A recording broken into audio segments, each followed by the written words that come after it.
Welcome to a bonus stream here on the channel. What's up, everyone? It is Thursday, October 26th, and I am very happy because we are doing a special monthly podcast moving forward. Hopefully, it does well. So, you guys let me know in the comments if you want to make sure you see this every month. But we're definitely going to test the waters for the rest of the year. Basically, at the end of every month, I'm going to be bringing on some incredible girls. Of course, you'll be seeing Kate, you'll be seeing Alex, and of course, if you want to see Veda, she'll be on anytime she wants, here to talk about women's wrestling and the best for the month that we are talking about. So today we are going to be covering the best of women's wrestling for the month of October 2023. And I want to kick things off by introducing my panel over to you. I want to kick things off with Alex, Queen of the Ring. What's up, Alex? Hi, what's going on? I'm caffeinated and I'm ready to rock and roll. As always, thank you so much for having me. Hell yeah, man. And of course, we've got a regular here. You guys know her from Fightful Pro Wrestling. Ladies and gentlemen, Kate Hensler. So good to be back. I don't have a cool set, but I am here. I don't have a spooky shirt like Alex, but I'm here. We're going to talk some wrestling. I'm so excited. Thank you for having me back. I absolutely loved the last one of these we did. So yeah, I know. I had here. So much fun. Yes, yes. All right, guys. And today we have a very special guest joining us here today. She is killer, and I mean killer on commentary. You guys know her, Veda Scott. What's up, Veda? Hello, I am super pumped to be here. As soon as you asked me to do it, I started thinking back, oh my gosh, what were my favorite matches of the month? And then I realized that I don't know what time is. So I think I got all October ones. That is freaking awesome. So before we get into our top three, because that's basically how it's going to go, we're going to share our top three favorite either moments or matches for women's wrestling in October of this year. And it doesn't matter what promotion, it doesn't matter if it was televised, if it was an indie show, whatever it is that you saw for this month that you want to highlight, that is what we're going to be breaking down today. But before we get into that, I want to take a second to chat with Veda, because Veda, you are, I would say, the top women's commentary broadcaster out there. Like, you go out there and you're consistently doing this each and every single week. I've been lucky enough to work with you on like a show or two, and I was sitting there going, oh my gosh, she's so good, I'm just gonna chill here on the corner. But dude, you're killing it, man. And can you kind of break down a little bit about what you do? Yeah, so I'm Veda Scott. I am a professional wrestler. I don't say former pro wrestler because I still do wrestle, but I don't do a whole lot of in-ring competition anymore because I am really lucky to have been able to transition over to a broadcasting career. That is very fortunately taking up most of my time. So that is though kind of what I bring to the commentary table. I do have a lot of history in pro wrestling, with the in-ring competition, but I'm also, first and foremost, just a huge wrestling nerd. So what I've been up to lately is trying to call as much pro wrestling as I possibly can, literally everywhere that I can. And that's kind of my deal right now. So I try to keep really busy. I think I might be the busiest independent wrestling commentator right now. But there's not. I'm trying really hard. But yeah, that's my deal. So, how many shows do you do on a weekly basis now? So on an average week, it'll be 3 live, and then I also do weekly remote commentary for a promotion up in Canada called Crossbody Pro Wrestling that does a weekly YouTube show called Uproar. Check them out. I do a ton of remote commentary for a bunch of other promotions too. So like my voice gets to be places that I don't even physically get to go, which is amazing. But yeah, some other weekends like it might be less because there's more production or things involved. But right now I keep a pretty full schedule, and that's cool. So let me ask you, because you mentioned the ones that you do, virtually. What are the ones that you do on a weekly basis? Like, where can people hear your voice? Sure. So pretty much every week, although we're in between right now tapings, it's a promotion in Ontario, Canada, Kitchener, Ontario. It's called Crossbody Pro Wrestling. They put out a weekly show on YouTube, a weekly show called Uproar. They have a huge backlog of shows as well. They actually have a special 7th anniversary show premiering actually tonight at 8 p.m. on their YouTube as well. But every single week I do the commentary for that, and it's really awesome. As far as other places, like I'm kind of all over the place. I have a bunch of places that I call the wrestling regularly, try to fit them all into my schedule. But yeah, I'm always open to doing more remote commentary, more virtual stuff, so I can, honestly, selfishly, it lets me watch a lot of these promotions that maybe I don't know about, but then they're just right in front of my face. So that's awesome too. Man, that's great. Honestly, I feel like you're doing such awesome stuff, and you're leading this for the women, in pro wrestling. Like, you are like the first person that people think of when you think about female broadcast commentators. And so, it's really awesome what you're doing. And I hope to continue seeing you on bigger stages and doing more, because I think we can all agree with this, Alex, Kate, and everybody watching, that we need to have a female voice on more platforms, especially in the role of commentary, because that is possibly, I would say, maybe like the rarest position to actually see a woman in. Yeah, I mean, there's definitely a kind of like a set look and sound and feel in general to broadcasting, not just in pro wrestling. Denise, you know this, of course, too, but anything, Kate, Alex, anything sports especially, there's kind of a set, it is what it is. But there's, we're trying to make some changes. Sometimes those changes can only be made from the inside. And if you don't have people on the inside on your side, then then it's my job, I feel, to like claw my way to the inside and be that person. So that's kind of what I'm trying to do right now. But I get what you're also saying. have a good time while doing it. Yeah, and like that's the thing when it comes to, because clearly this is a women's wrestling podcast, and one of the things when it comes to women's wrestling is having to break down barriers. So like my whole thing is, worry about the things you can control. Do not worry about the things you can't control. Kate, she knows what's up, because it's true. All you can control is your work and what you put out there and how people take that in. You can't control that. Yeah. So yeah, that's what I'm trying to do is just get into as many different, like integrate as many places, myself into as many places as possible. Just like crawl on in and just sink my claws in and stay. And that's but it's true, because then it's really sometimes the only way that I can control, making change. And that's what I'm trying to do. So, but also I also just really love pro wrestling, and I'm selfishly trying to watch as much of it as possible. So Amen. All righty. Well, we got a couple of super chats I want to kick things off with. Let's get to them. First of all, we got one here from Crazy 101 who says, damn, she's getting the bags. BTW, choo choo, Denise. Thank you so much to Crazy 101. If you guys haven't seen the choo choo clip, it is up right now on my Twitter. We have another one from Doomionist1 who says, hashtag sign Veda Scott. And I think shout we out co-signed that. Thank you, Dom. Hashtag.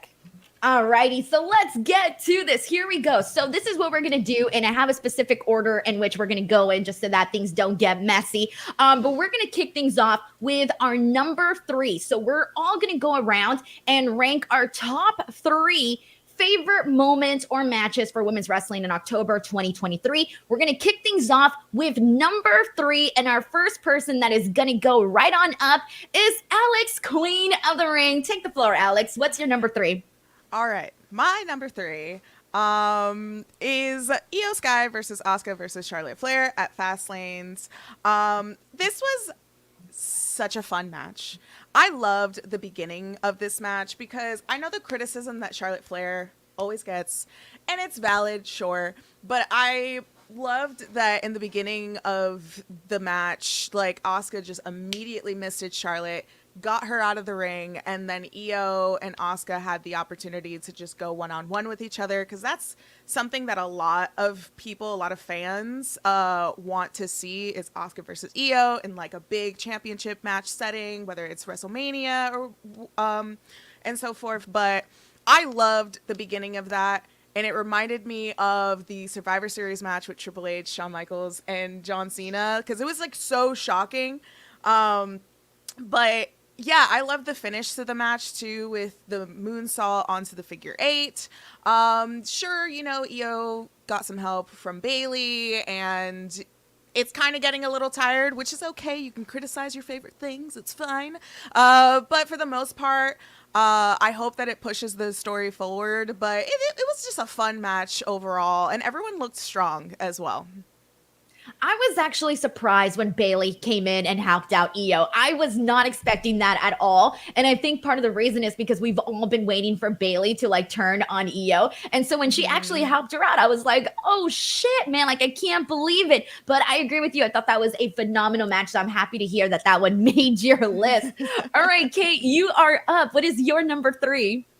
Man, it's incredible how much great wrestling we get in general inside a month, never mind women's wrestling with a microscope on it. So I thought this was going to be my number 1, and I ended up making it my number 3, but you could easily swap this in for a number 1, I think, which for me, it's Becky and Tegan Nox. Not just because of the match, but because of what that has opened the floodgates to. This Becky Lynch title reign for NXT, I feel like, has been one of the most productive reigns in all of wrestling, never mind what it's done for women's wrestling and a developmental brand.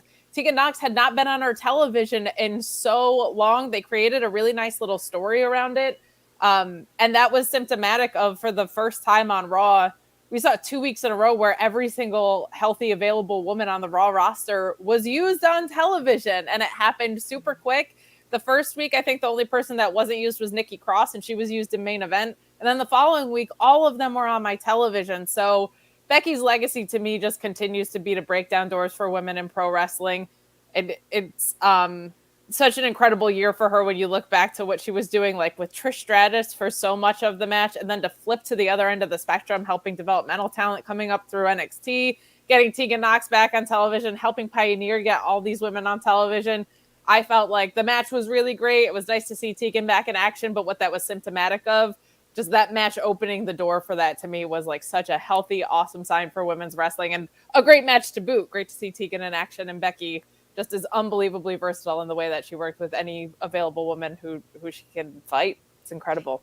So I'm glad that you mentioned Tegan Nox here, because I know that they had said on Raw that she was out due to injury, and I haven't heard any updates just yet, but I really hope that it's nothing serious, because when it comes to Tegan Nox, unfortunately she's had several injuries, and like the last thing you want is for the ball to finally get rolling for you in your career in this match with Becky Lynch that she had on Raw that you just mentioned, and then unfortunately to later on get injured. It kind of sucks. So I really hope it's not something that's going to keep her out for a long time. Agreed entirely. And it was hard to pick because Becky's reign was so productive. I easily could have thrown her match with Lyra from this past Tuesday in there. Like there's so many options, but to me, that was like the most statement one. But I hope Tegan's healthy enough soon, because she has gotten some injury bugs, but fingers crossed that she's back on TV soon. All right, Veda, you're up. Your number 3 match or moment for this month. So I kind of have to echo what Kate was saying, that it's really difficult for me to rank these at all. So I have a selection. Let's say this is number 3, but it's not necessarily number 3. It's one of 3. But I want to go with something from Stardom. Stardom had Nagoya Golden Dream this past month, and Natsuko Tora challenged Tam Nakano for the Wonder of Stardom Championship, and the World of Stardom Championship, and this match just blew me away. Natsuko had a really dominant performance in the Grand Prix, like surprisingly dominant, I think. And to see this match was so hard hitting, was just like so very physical, and the ending stretch. Can we can spoil things here, right? They already happened. For sure. Yeah. So the ending stretch of this match is like just so physical and just so like you feel exhausted watching it. There's a moment where Tam goes to like lift her opponent for her finish. She can't do it. She kind of collapses. She hits something, and then she's finally able to hit the violet screwdriver. Sorry, I hit my pop filter as I'm screwdrivering. And it was just like a really, really just physical match. And I love everything that Tam does. I am like number 1 Tam fan, but I don't know. This match just really like pulled me in the way that all Stardom Championship matches do. But this one, I think, after the Grand Prix, this was like this was like the period on the end of that run, and it was a really important match, and I just loved it. That's awesome. This is why I love having you and Alex on here, because I always know you guys are going to pull up matches that I haven't seen yet. And that's what I want, because here's the thing, like, the point that I also want to get with this podcast is like, for our listeners, for our viewers to maybe hear of somebody or something that they don't know about. And we know in the world of the internet, you just go, you do a simple Google search and you can find this stuff. So I love that this can also be like a discovery podcast where people can like maybe watch some other additional items that they haven't seen before. All right, so my number 3 is going to go on over to AEW Dynamite, October 18th. We had Hikaru Shida defend the AEW Women's World Championship against her mentor, a person she's had a long history with, and that is Emi Sakura. I had to put this match on here because part of the reason that I love this one, and we've seen these two work plenty of times before, like I mentioned, they have a very long history, but it's the hard-hitting aggression here. This is what I want to see, like Hikaru Shida as champion.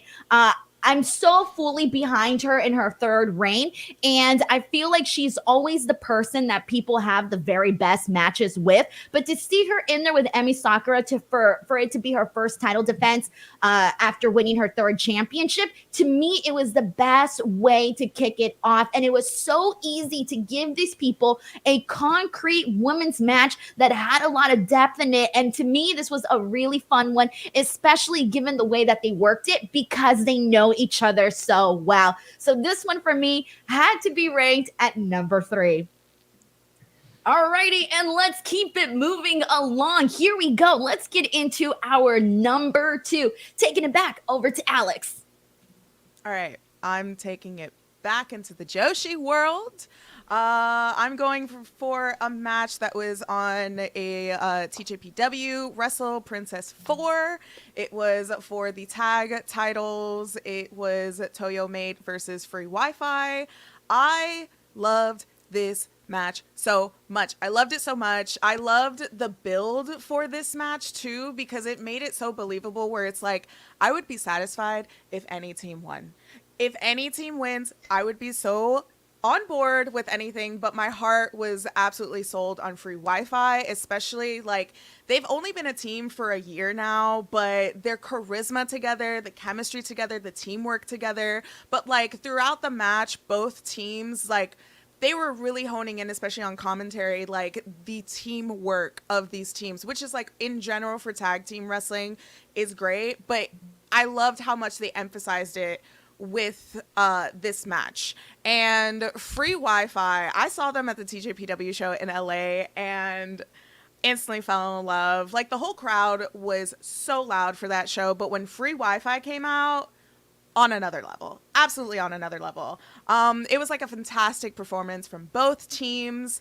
And I will say now Kakuta, she, I think, is one of the oldest members on the roster, and I'm so happy that she finally gets a championship.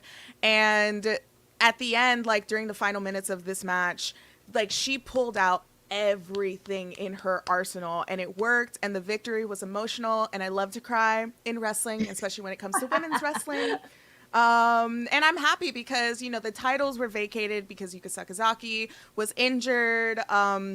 And so they had to vacate it, but I'm happy that now it feels like a new era for the titles, but also like a new era for Free Wi-Fi. They're now like the face of the division, and I'm so excited to see where it goes.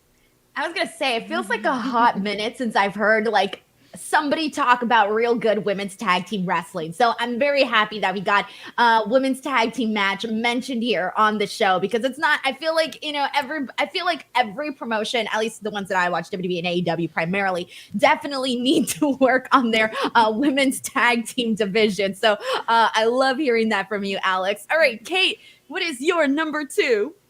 Well, you stole mine for your number 3, but that's why you come prepared with backups. That's why it's so good that we are spoiled in this world of women's wrestling right now. There's so much great women's wrestling out there.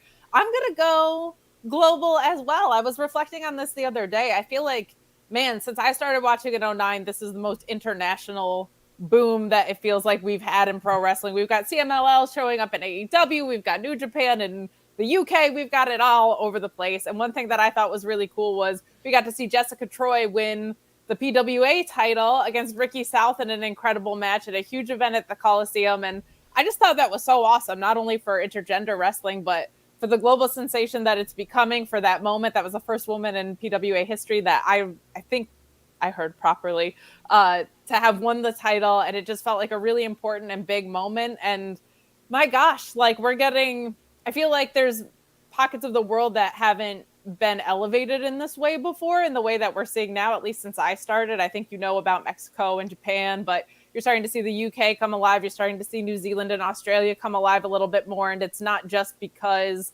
somebody from a different country is on WWE or something. Like, you're seeing those entire scenes get elevated in this really cool way. And I just thought that was an awesome moment. And I only saw parts of the match, but from what I saw kind of in that ending sequence, it was really incredible. And we're talking really big moments. I think that's definitely one that might sneak off the list in normal circumstance, but you stealing my number 2 puts us right back up there. I'm really excited for Jessica Troy and that moment, and to see just where women's wrestling and wrestling in general is internationally right now is so impressive. I'm so excited about it. Really I'm helpful. glad you had something in your back pocket, by the way. I would have just gone with what I had planned.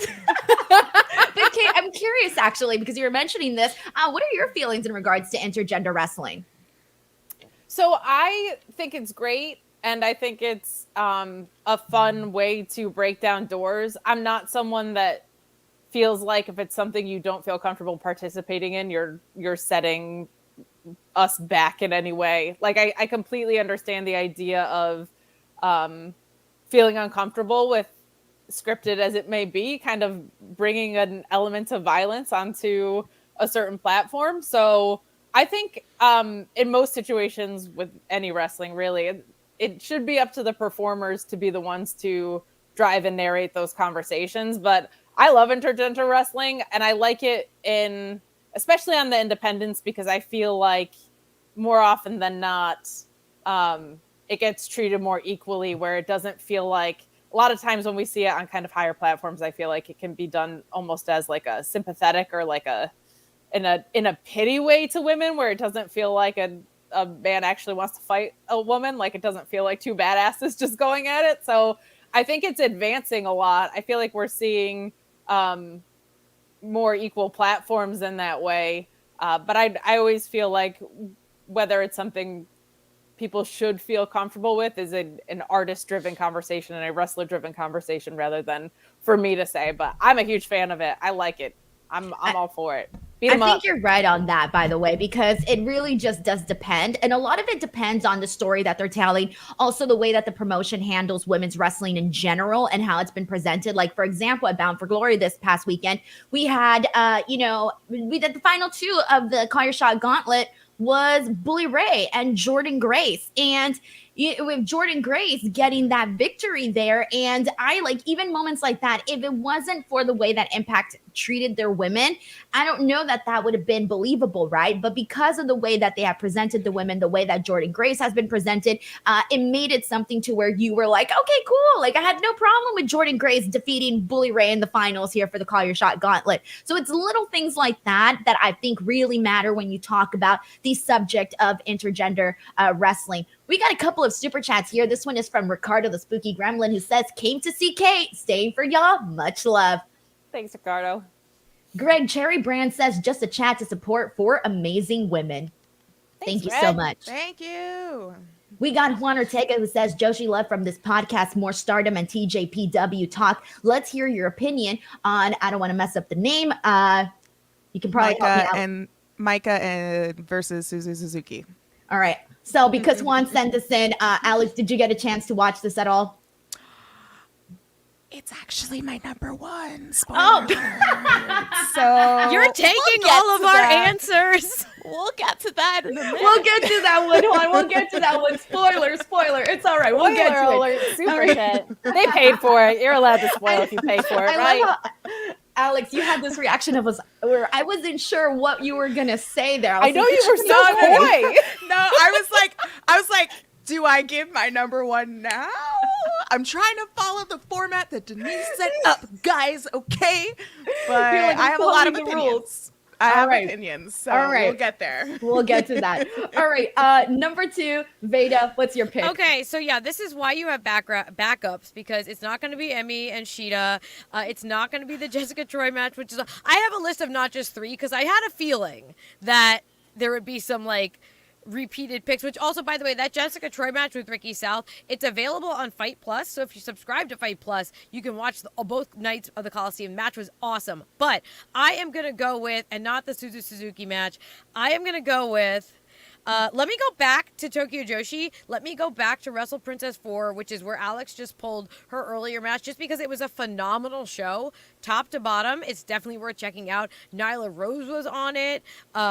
Max the Impaler was on it, challenging for the the International Princess Championship. But I want to get to the main event, which was for the Princess of Princesses Championship. This was my number 2 pick for the month of October, Miya Yamashita versus Mizuki. There is so much history behind this match. There is so much history behind these 2 women in this promotion, and there's so much history behind this title. It was just phenomenal. There were so many like little moments, little callbacks, and it ended with a new champion finally just reclaiming her title, and it is definitely worth checking out. But yeah, that entire show, top to bottom, is just a really good encapsulation of what Tokyo Joshi is, and I think it is definitely worth checking out. I'm sure Alex would back me up on that one. But Yes. really, there are so many matches from that particular show that you could choose, but that is definitely one worth checking out for sure. And you said that's available on Fight Plus. So no, the Jessica Troy match Okay. that Kate discusses on Fight Plus. Tokyo Joshi is all on Wrestle Universe, which is where you're also going to find DDT, you're going to find Noah, you're going to find Gang Pro. It's a really good value actually for professional wrestling. One price, Is it like $5 or something? It's like Yeah, it's a good price for it's as much really wrestling. cheap. Yeah. It's for promotions for one low price, and I don't work for them or endorse them in an official You capacity. sounded like I'm it. just a Four fan. promotions for one low price. I have worked for them.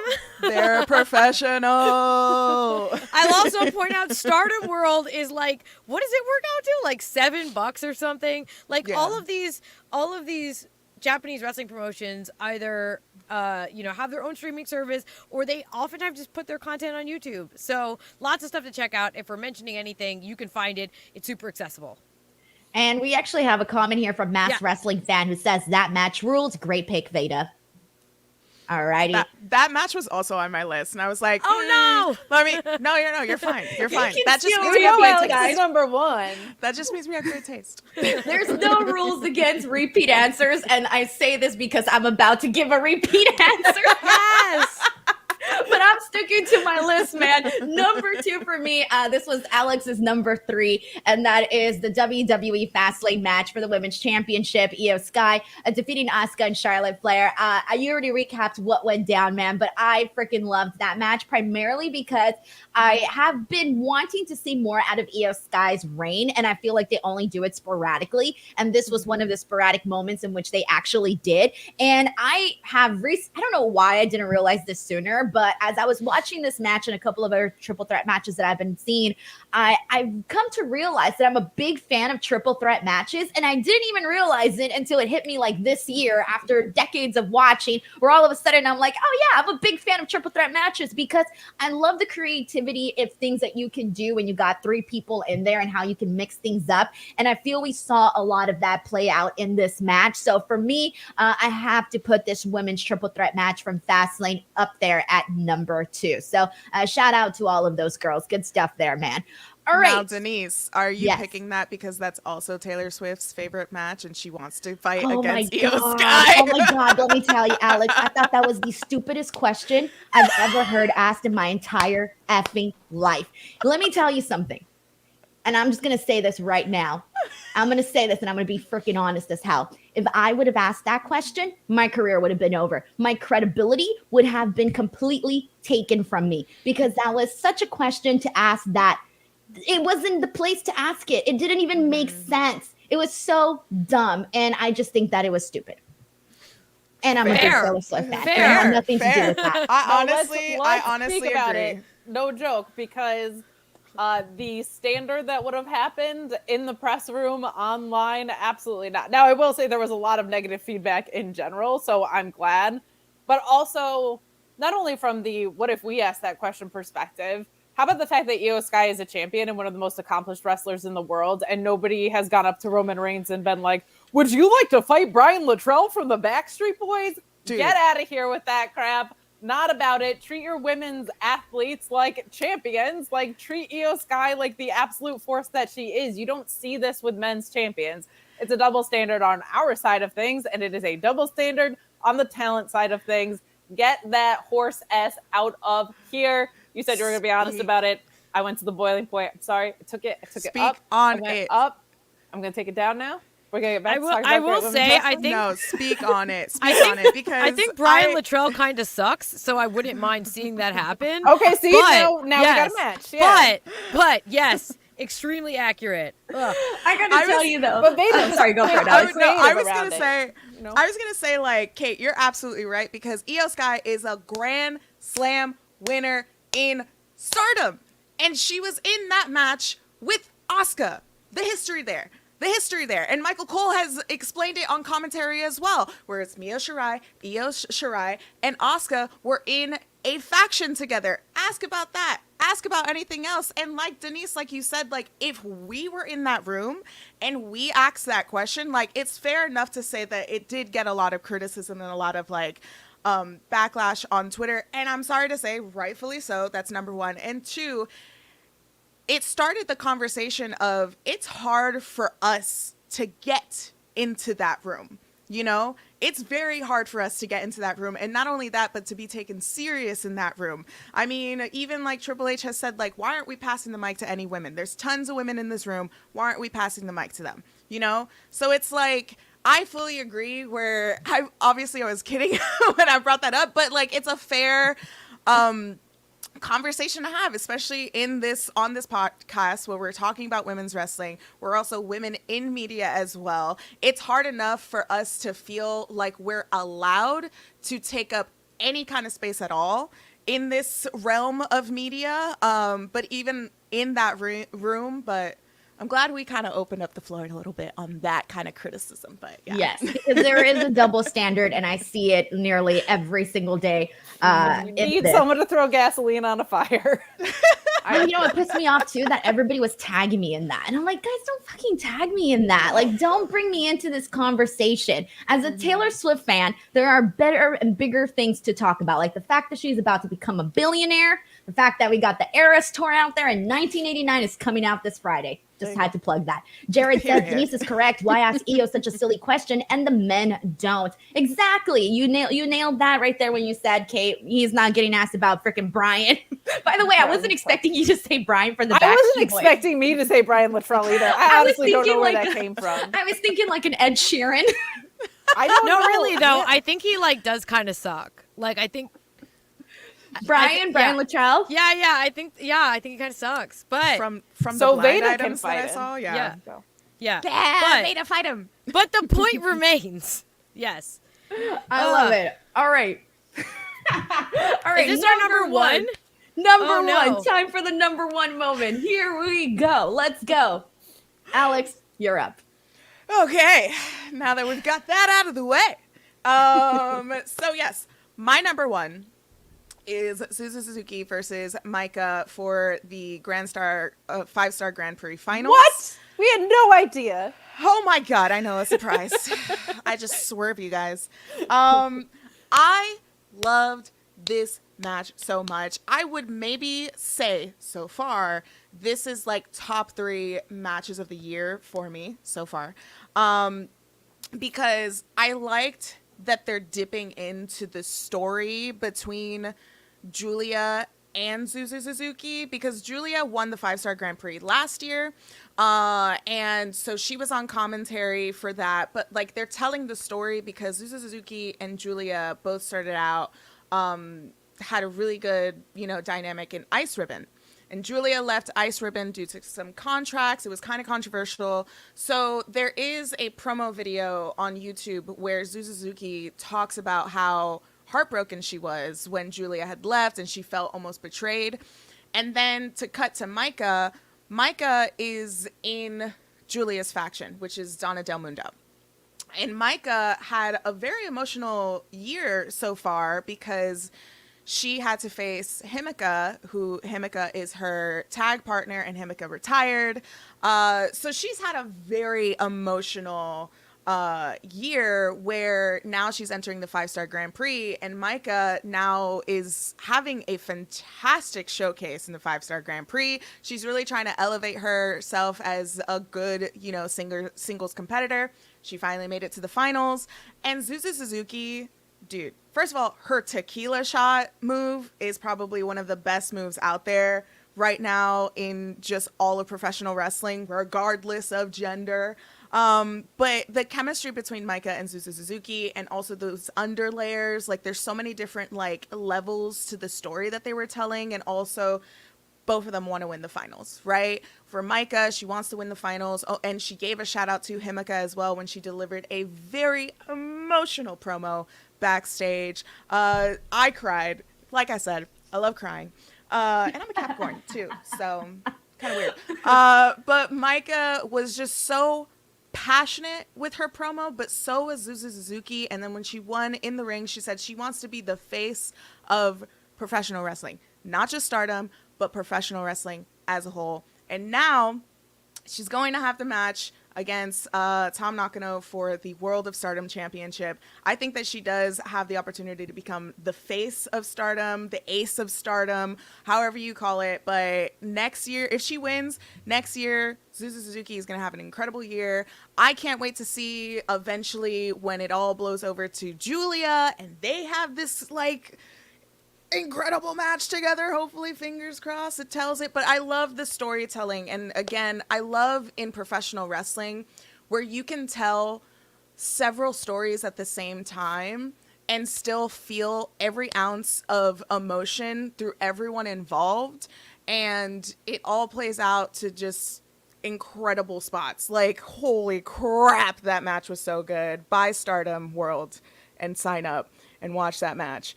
It was so good. But yeah, I think you answered Juan Ortega's question, by the way. You got it all down right there. So, Juan, thank you so much for the super chat earlier today. We appreciate that. We got another super chat here. This one's from Juan Ortega. It says, question for Veda. What are some of your favorite matches that you have seen live or done commentary for? Any talent stand out in your opinion? Hashtag Birdlaw. Oh, God, well, I appreciate the hashtag bird law. Oh my gosh. I don't know that I can even, that is an impossible question. I call so much amazing professional wrestling.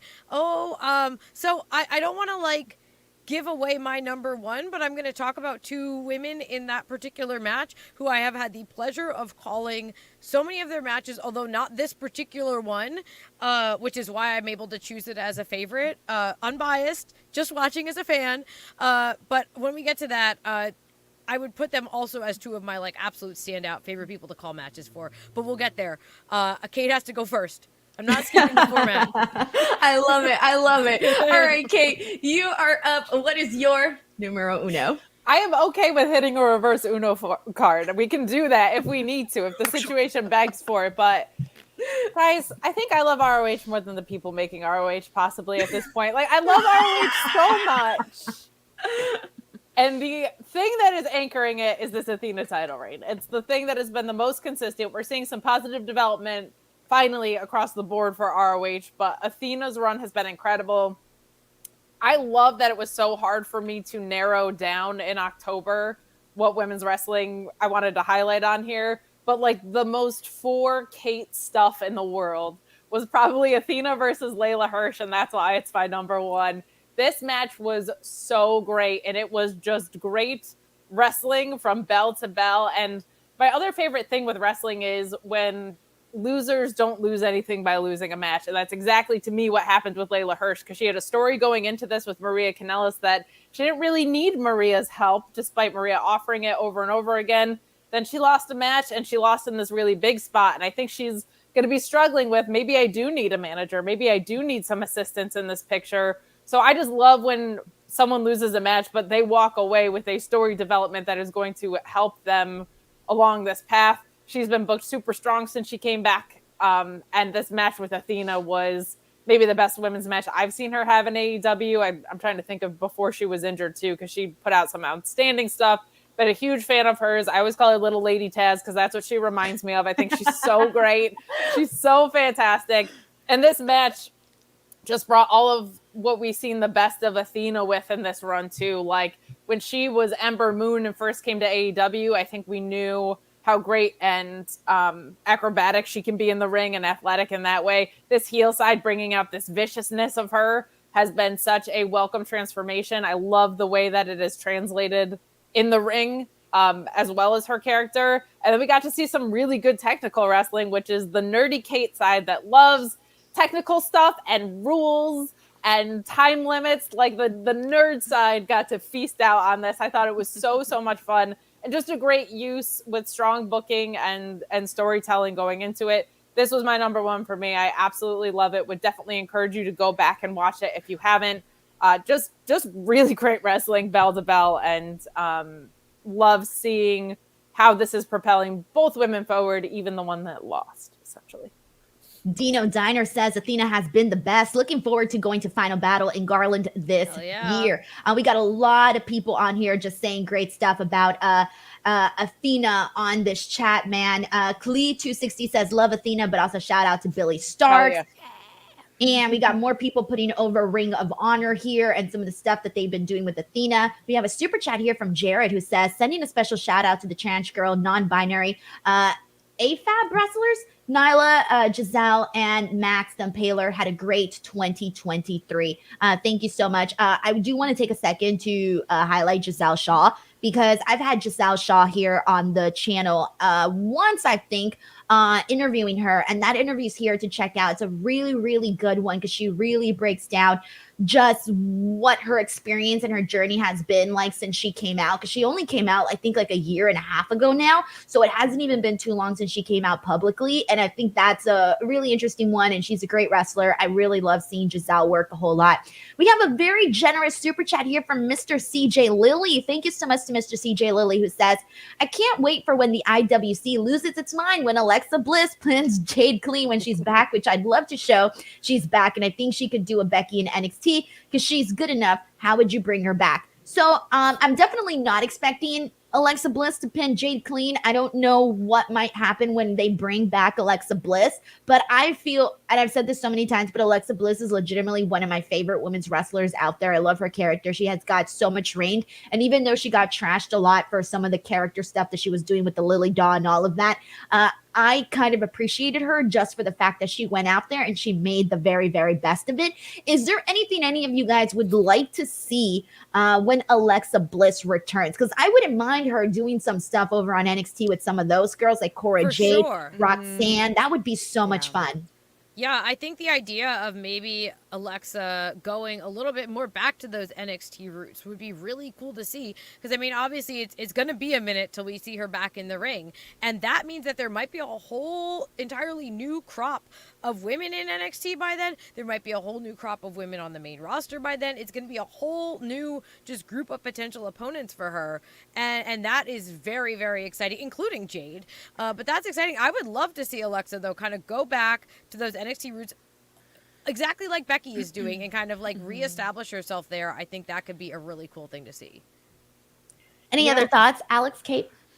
I was gonna say, I feel like Alexa Bliss is so underrated on the mic. Like, especially when you consider when she first came up on the main roster. What was that one match? Oh, after the Elimination Chamber, where she was getting emotional and she like swerved everyone with like, she's a really good heel too on the mic. I want to see her back. I think it's a great idea to have her come into NXT as well. But I just can't wait to see her have like the promo offs. Like, I want to see more of her just doing mic work, whether it's NXT, whether it's the main roster. And yeah, I think that she is really, really great. I can't wait to see her come back. We got a super chat here from Farron Wolf Equist, who says, "Hoosh hoosh in the woman wrestling train." I'm dead. That train thing's gonna haunt me for the rest of my life. Yes, it will. Absolutely. Thank you so much to Farron Wolf for the super chat. I appreciate it, man. We got another one here from the dead man of RWT, Paul Morales. A DWO member says, going Choo hard choo. today with the Choo Choo crew. Do you feel TK dropped the ball by not pushing Jade to the world title sooner? Happy to see you, ladies. I'll start off by answering this one. And really, for me, I think that AEW did a lot of good for Jade. I will say this. I think that her streak, they really highlighted her in a way that made her feel like a big deal.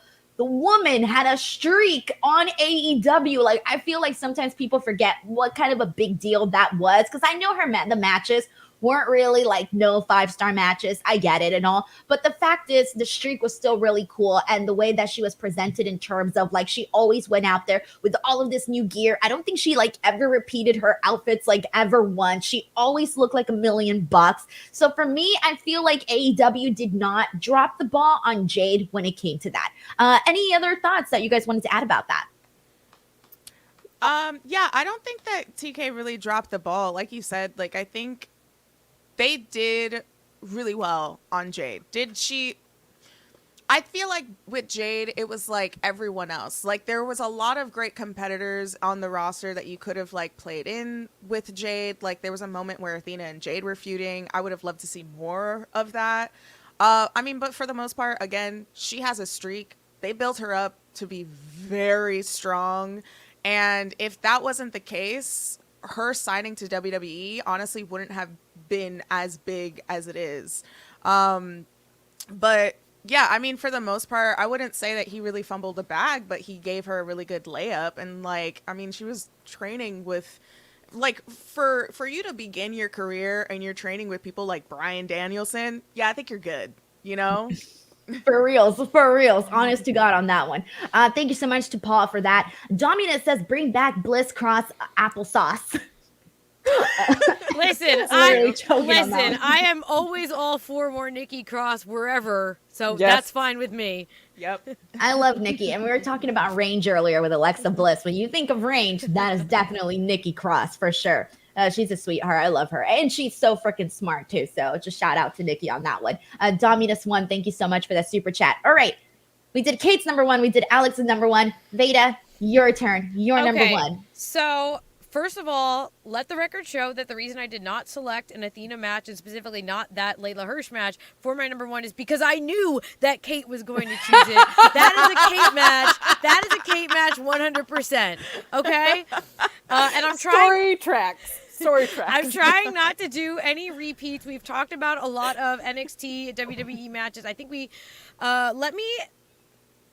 Let me choose something for my number one. As I mentioned a little bit before about, people whose matches I always like to call and who really stand out. I'm going to highlight their match as my number one. And this is something from the world of independent wrestling.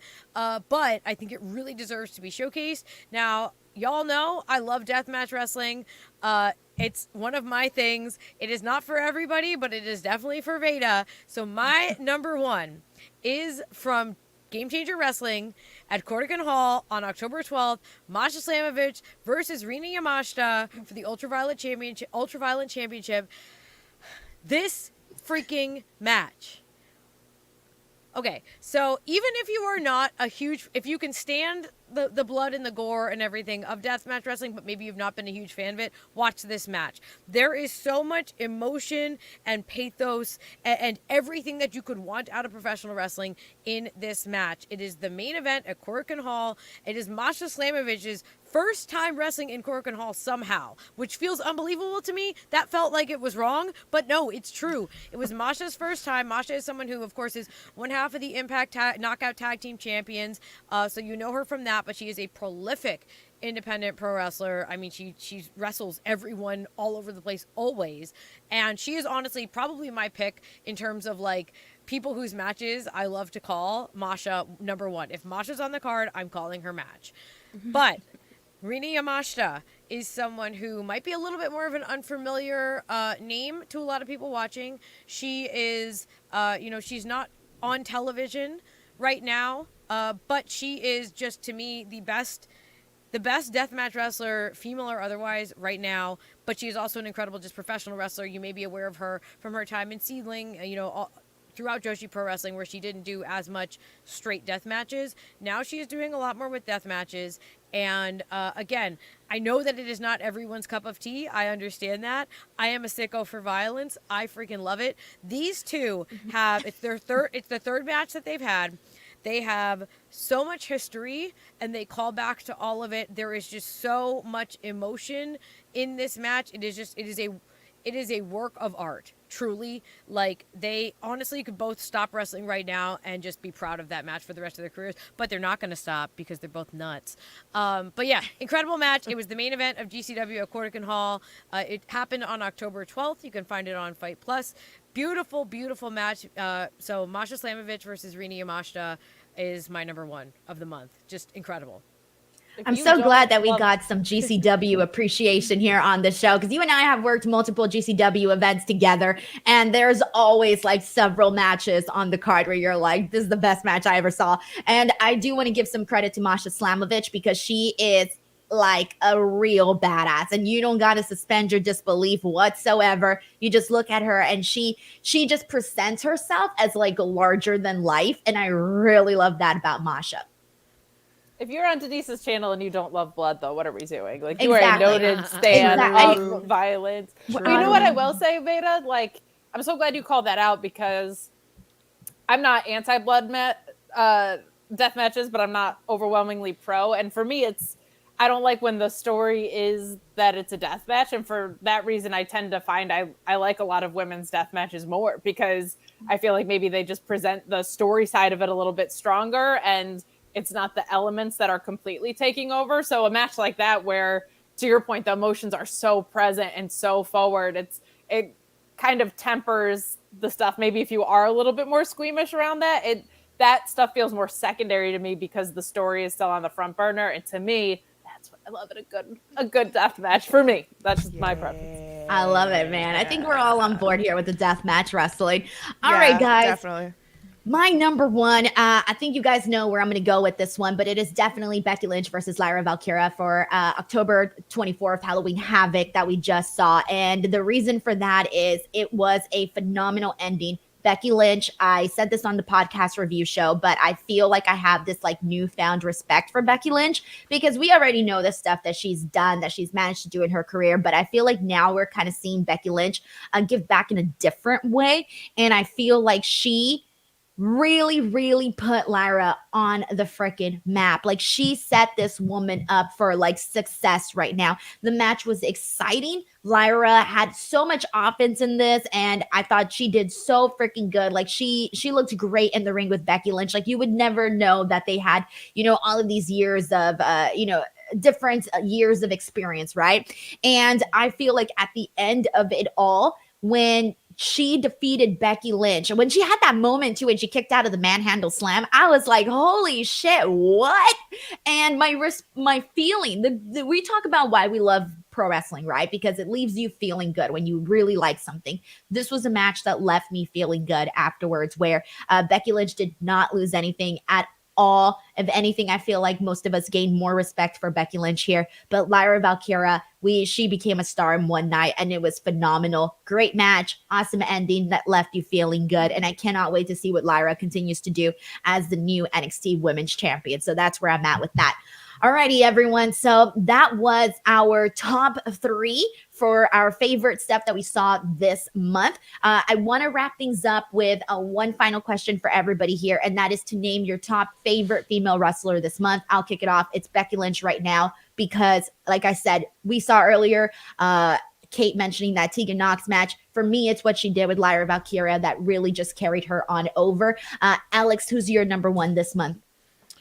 It's Becky Lynch. I'm going to repeat it because it's like Becky's doing something in NXT that like we've all been wanting for veterans to do, right? When like the classic veterans come back and they're trying to put talent over, that's what Becky Lynch is doing. And like, she's had fantastic matches with everyone else. I mean, let's not forget, even though it wasn't in October, let's not forget at No Mercy against Tiffany Stratton in the Extreme Rules match. Like, she has great chemistry with anyone that she steps into the ring with, but also when it comes down to this new generation, because this new generation, eventually they're going to move forward and, they're going to have to face Becky again. And again, worth repeating that she does have fantastic chemistry with these women, but she's also in there coaching them at the same time as putting on bangers. Like, it's extraordinary what she's doing right now for this new generation.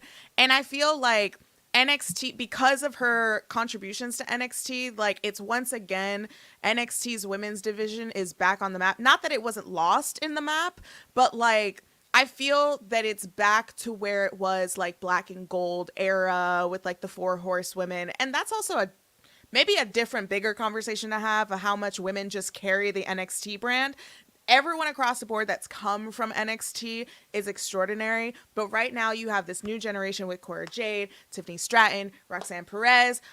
You also have, like, again, the 4 horsewomen. Asuka is the greatest NXT champion of all time. You have Shayna Baszler, Rhea Ripley, everyone in between. But it's when you Bianca go back was made to, by it, right? I mean, Bianca that's as well. their Bianca biggest Belair. test cases. Exactly. Someone with no Bianca wrestling Belair. experience coming in, yeah. Absolutely. So I think, like, for Becky to come down to NXT and be like, hey, I've won all the championships. I actually have not gotten the NXT championship. And you would think, like, oh, okay, maybe on paper, she's going to win it. She's going to do whatever, like, lollygaggy. I don't know what the word I was trying to say. Yeah, Lollygagging. Lollygagging on that word, but but like, she's doing an incredible job, and she's doing everything that I would expect a veteran to do when they're in the ring with this brand new generation, a whole new roster, brand new opponents for her to face. Like, she's faced everyone else. She's pretty much done everything on the main roster. So for her to come back and again, like, be this mentor, now you're setting up future stories that again could possibly play out at WrestleMania, you know? So she's doing an incredible job this month. Amen. All right, Kate, who's your pick? Watch this chess move by me, okay? Because I wanted to say Becky too, but I can't let a double repeat. I'll let the exclamation point slide by. And Veda's like, Kate's gonna pick Athena. I know that's in your head, but that's the obvious one for me too. And everybody already knows I love Athena. So I'm going an entirely different direction. How about that? I'm gonna go with Toni Storm because holy crap. I am so in love with this character that she's created. I love how much she's translated her in-ring style to match it. I love that her insanity stemmed from her losing the title. It wasn't just like, okay, now you're this crazy movie starlet. She had this whole, like, what, am I not enough for you anymore? I'm not the star I was promo to start this whole chain of events. And also for what it's doing for the AEW women's picture. We do not get a lot of screen time in AEW for women, and it's even more precious when it's not in the title picture, right? It's always, because we're so limited on matches, world title, workhorse title, maybe one other story.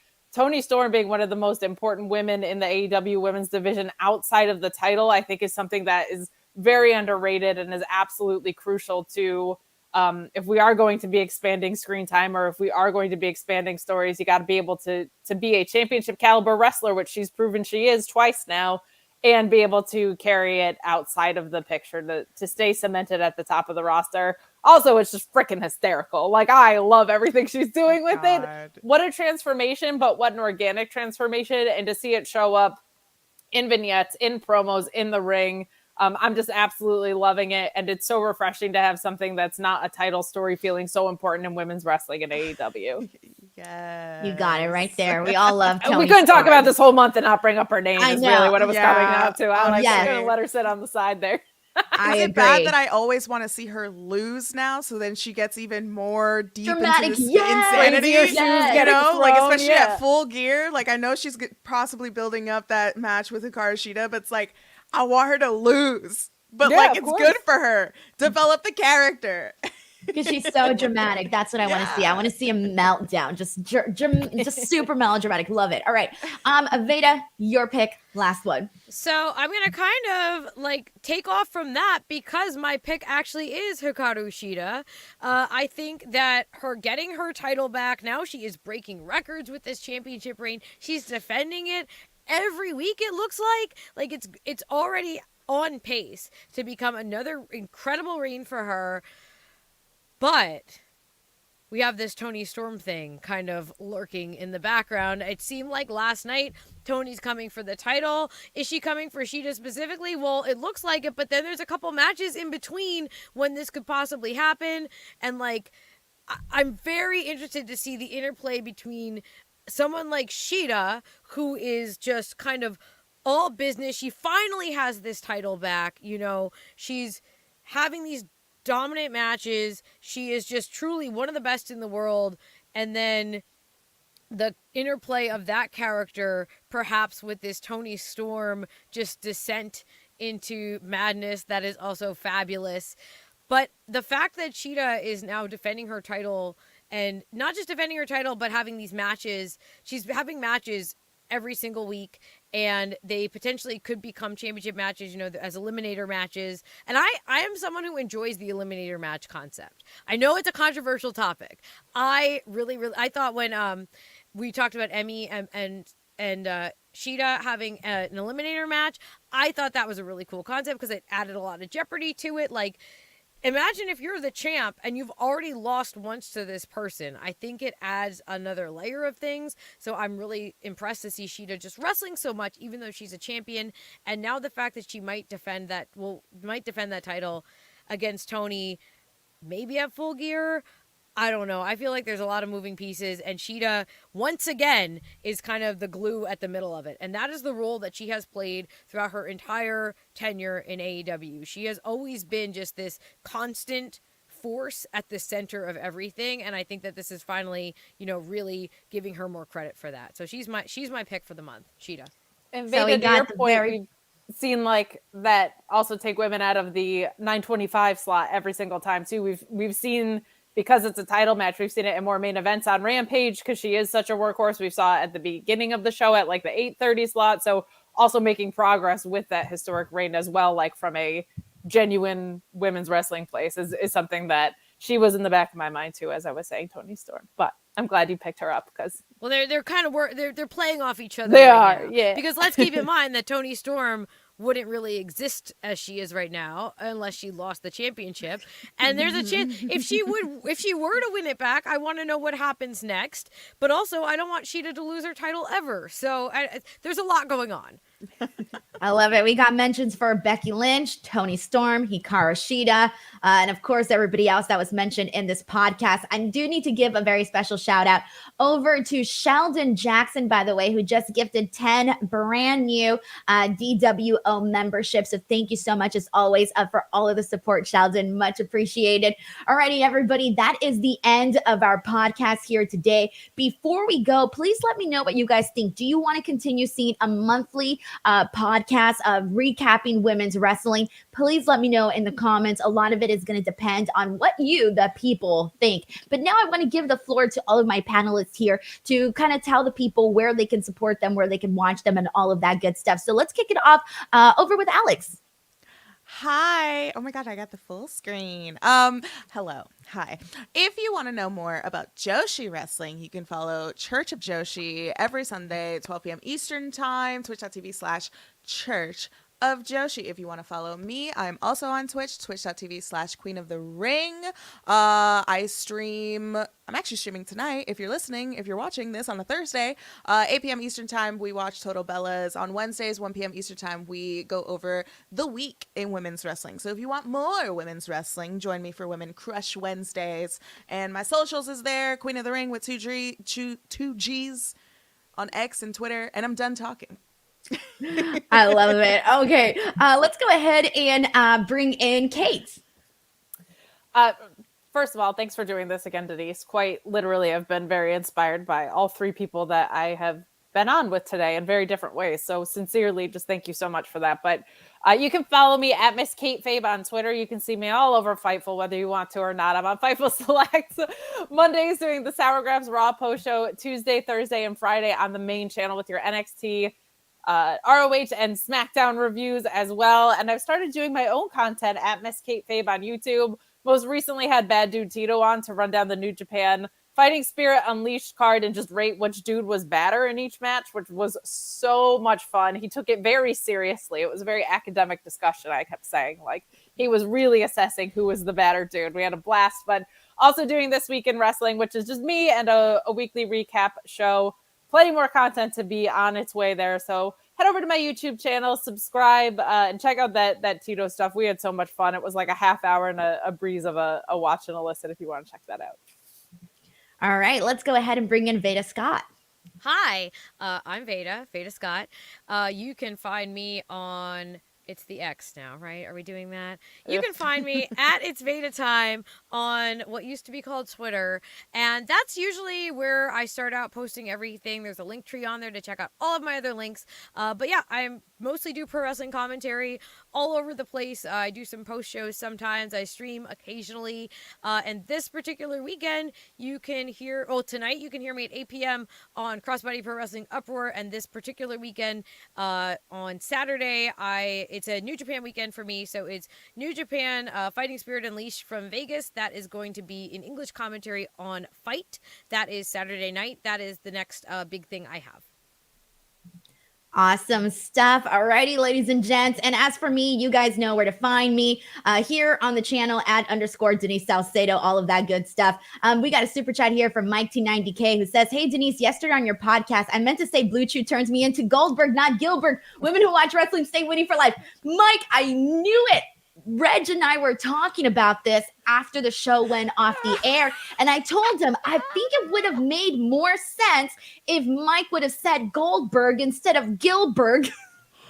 That's so good. Oh my God. I'm glad that you Not a ringing that. endorsement for Blue Chew otherwise. That's not like sick, I need to go get this product if you're from Gilbert. Get the Blue Chew if you want to feel like Gilbert. Like, yes. So I'm going to message Reg that because I knew it. I had a feeling you meant Goldberg, but I wasn't sure. I love that, though. Thank you so much for clarifying that, Mike. I appreciate it. All righty, everybody. Please subscribe here to the channel. Lots of content coming up. If you missed yesterday's podcast with Reg and I, we break down AEW Dynamite. Check that out. I will be back here tomorrow for Smackdown. Saturday, I will be back for Collision, and keep an eye out on some additional interviews. I spoke to Ilya Dragunov. You guys can find that here. And if you haven't already, please head on over to Apple Podcasts and leave a review. It really helps out my podcast a whole lot. So thank you to everybody. Thank you to all of the panelists who tuned in for today's show. And we'll catch you guys on the next one. Bye, everyone.